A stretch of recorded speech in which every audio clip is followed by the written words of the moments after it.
Where's Brian? Oh, all right, I'll go find him. If I stutter through this thing and do the worst job ever, I'm only partly to blame. It used to look like a fairy tale. One man, four wives, a big blended family smiling through the chaos of polygamy. But if you've been watching closely, then you know that what we were shown was never the full truth. And now, the carefully crafted image Robyn and Kody tried to protect for so long is cracking wide open. The emotional collapse we're seeing on screen isn't just about failed marriages. It's about a system that fed on silence, loyalty, and sacrifice, and only served the two people who demanded all of it, Kody and Robyn Brown. Hi, friends, it's Sarah, and welcome back to TLC Sister Wives Recap. If you're new here, go ahead and hit that subscribe button, and don't forget to like and drop your thoughts in the comments. I always read what you all say, and today we're talking about what really went down after Christine, Janelle, and Meri said goodbye. Not just to Kody, but to the fantasy that kept them in line for years. What we're watching now isn't a plural family navigating differences. It's the wreckage of a hierarchy that collapsed. And at the top of that crumbling tower, Robyn and Kody, clinging to the story they always wanted us to believe, that they were the ones holding the family together. But the second the others stepped away, it became obvious. Robyn and Kody weren't the glue. They were the pressure. Christine was the first to walk, and when she did, something shifted permanently. Her exit wasn't quiet. It was clear, powerful, and full of self-respect. Then came Janelle, tired of the gaslighting, the neglect, and the double standards. And finally, Meri, once the quiet loyalist, left with her own quiet strength after years of emotional starvation. Each one of those women took a piece of the family's foundation with them. And what was left behind was nothing more than a house of mirrors built on control, manipulation, and a desperate need to stay relevant. Now, all eyes are on Robyn and Kody. Not because they're inspiring, not because they're thriving, but because they're scrambling. With no one else left to film with, no more sister wives to blame, they're the last ones standing, and they're not standing tall. They're leaning hard on old storylines, awkward game nights, and recycled drama just to justify their place on TLC. Let's be honest, what we're seeing now feels more like a forced performance than a reality show. And that's the heart of this. Without the rest of the family to carry the emotional weight, Robyn and Kody are finally being seen for who they are. Not the foundation of a strong plural household, but the final act of a fading illusion. And the more they talk, the more the cracks show. Stick with me, because we're about to look at how this illusion was paid for, protected, and now exposed. For years, the financial structure behind Sister Wives was kept neatly behind the scenes, but now the seams are showing. In the beginning, TLC paid the entire family under one umbrella contract. It wasn't about who showed up on camera or who was the most entertaining. The money went into a shared account, and Kody, yes, Kody, was the one holding the keys. He distributed allowances as he saw fit. Every wife paid into the family pot, but only one man decided how it was spent. That setup gave him control far beyond just household decisions. It gave him power over every single person's financial stability. And Robyn? Well, Robyn found herself sitting in a very comfortable position. She didn't have to film all the time. In fact, there were entire stretches of the show where she barely appeared or contributed anything meaningful.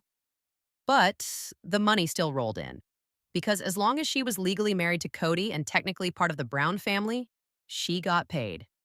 Now, with Christine, Janelle, and Meri all out of the picture, that system doesn't work anymore. TLC's no longer handing over money to a single unified family. Robyn and Kody are now expected to earn it the same way everyone else did, by showing up, by being interesting, by actually participating. And that's where the trouble starts. Suddenly, Robyn's older daughters, Aurora and Brianna, are front and center. But let's be honest, this doesn't feel like a heartfelt family update. It feels like filler. They're not there to share their stories. They're there because Robyn and Kody need a storyline. They need faces on camera to justify the paycheck. And it doesn't end there. Behind the scenes, there's an LLC called Dabsark. It's reportedly how TLC now pays Kody for his household. That money doesn't just land in everyone's personal accounts, it funnels through Kody, who decides how much goes where. If Robyn's daughters are getting paid for being on the show, chances are high that money is going through Kody first. And whether those girls ever see a dime of it? That's a mystery. Episodes have shown hints of this imbalance, like the infamous car payments where Janelle covered her kids' the infamous car payments where Janelle covered her kids' vehicles while Robyn's children had theirs funded through the family pot. And let's not forget the massive Flagstaff house that drained resources and left others scrambling. So while Kody and Robyn cry on camera about being misunderstood, the truth is clear. They built a financial kingdom where they held all the power. And now that kingdom is running dry. It was just one line, one small comment from Robyn. But it changed everything. She said the core family was made up of those still living at home. That's it. A few words tossed out during a conversation about Christmas plans. But for Christine and Janelle, and honestly for anyone who's been paying attention, that moment said so much more. It revealed the truth behind the illusion Robyn and Kody worked so hard to sell, that this was ever about all of them equally. Because suddenly, everyone who didn't live under Robyn's roof, meaning most of the adult children, were quietly erased, dismissed, no longer part of the core. Christine and Janelle weren't just angry, they were heartbroken. For years, they had worked to keep the family together, to blend households and raise children who loved each other like full siblings. They drove across towns, across states, just to make holidays feel whole. And now, they were being told that their kids didn't matter, that only Robyn's household counted. That kind of emotional gut punch doesn't go away easily. So when Christine and Janelle chose to spend Christmas away from Kody and Robyn, it wasn't petty. It was protective. They chose joy, peace, and love with their kids over forced smiles and false unity. And honestly, who could blame them? Why spend the holidays somewhere you're barely tolerated when you could be surrounded by the people who actually show up for you? And here's the real kicker. Robyn, who pointed fingers at other mothers for focusing on their adult children, has never let her own go. Her adult daughters still live with her. Her adult son reportedly lives in an RV on their property. She's never had to choose between family and distance because she's kept her circle tight, physically and emotionally.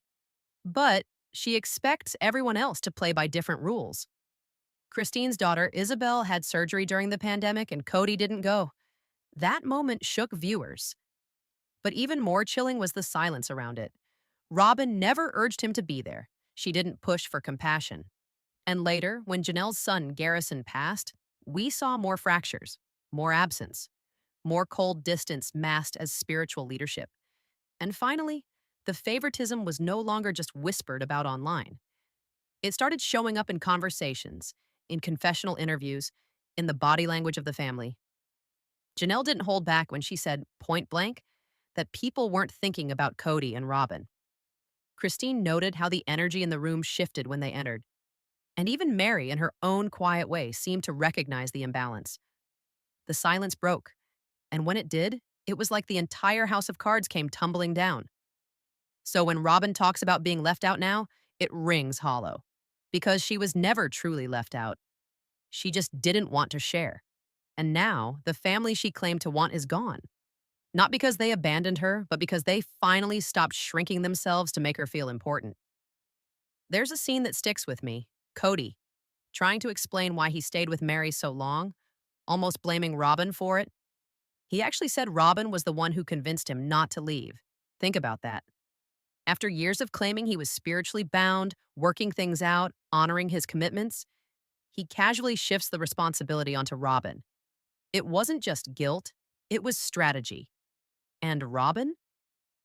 She sat there quietly, knowing full well what that meant. Her influence over Kody wasn't subtle. It was structural. This wasn't just a husband bouncing ideas off his wife. This was a pattern. Robyn has long been the silent architect behind Kody's biggest decisions. She nudged him to hold on to Meri, even when the marriage was emotionally dead. She stood back while his relationships with Janelle and Christine collapsed, never once pushing for unity unless it centered on her household. The emotional manipulation wasn't loud. It was calculated. Robyn didn't yell, she didn't slam doors. She simply redirected attention, redefined loyalty, and slowly made herself the only one he listened to. And Janelle? Janelle finally had enough. In recent episodes, she's delivered jab after jab, sharp, honest, and completely unbothered. When she said, "I don't think anyone's thinking about Kody and Robyn," it was more than shade. It was truth. Janelle sees the game. She's watched Kody go from being the so-called family leader to Robyn's mouthpiece. The man who once insisted on fairness now can't make a move without her approval. And the more Kody is backed into a corner, the more defensive he becomes. He's not emotionally available. He's cold, dismissive, almost robotic. When the other wives express pain, he calls them disloyal. When the kids pull away, he blames them for not reaching out. It's always someone else's fault. That's because love to Kody was never unconditional. It was a currency. If you followed the rules, his rules, you got access to his affection.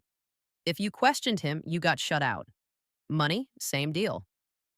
Kody held the purse strings for years, handing out allowances like rewards. Religion, that too. He used faith not as a bond, but as leverage. He framed obedience as righteousness and dissent as betrayal. But once Christine walked, it all started to crumble. She was the first domino, and when she left, she showed the others that they could leave too. Meri, once frozen in place by hope, finally asked for her release. Janelle, who used to keep the peace, stopped pretending everything was fine. And viewers? We started seeing Kody and Robyn not as the power couple they presented, but as two people desperately clinging to control that no longer exists. What once looked like leadership now feels like puppetry. And the strings? They're snapping, one by one. By now, you can see it in her face. Robyn looks exhausted, tired in a way that makeup and lighting can't fix. There's no sparkle in her eyes, no warmth in her voice, just sadness, frustration, disappointment. This wasn't the life she thought she was signing up for. Her dream, the one she clung to for so long, is unraveling right in front of her. But the truth is, that dream was always stitched together with the sacrifices of others, and now that they've walked away, all that's left is the silence. Robyn once imagined a big, loving, plural family where everyone played their part and the picture was perfect, at least on the surface. But that vision came with strings. It only worked as long as everyone around her stayed in place.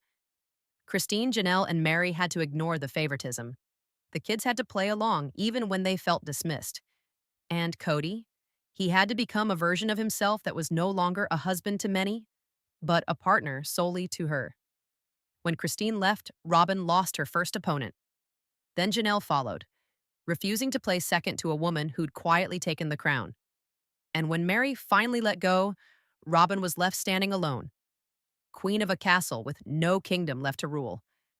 There's no one left to win against, no one to blame. And without that competition, her role lost its purpose. That's the irony.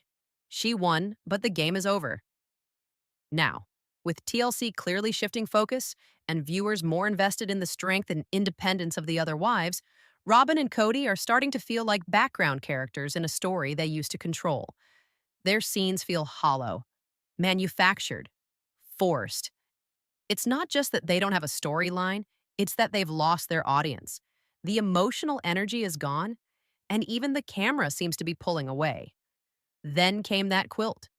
A project started with love, full of symbolism, built from the history of a marriage, now unfinished, dismantled, cut to pieces. The moment Robyn brought it up, asking for the shirts, something inside Christine snapped. And honestly, so did I. After everything, to come back and ask for scraps of the past like they meant nothing? It wasn't about nostalgia, it was control. That quilt wasn't a gift anymore. It was a monument to what went wrong. A reminder of all the promises that were never kept. In the end, this story was never just about polygamy. It was about who carried the weight to keep one woman's fantasy alive. And now that fantasy is falling apart because control can only hold a family together for so long, love has to live there too. And right now, all we're seeing is what happens when the love is gone and the control isn't enough. I'm Sarah, and this has been TLC Sister Wives Recap. If you felt this too, if you saw the truth behind the tears, leave me a comment below. Let's talk about it. And don't forget to like and subscribe. There's more to this story. And we're just getting started.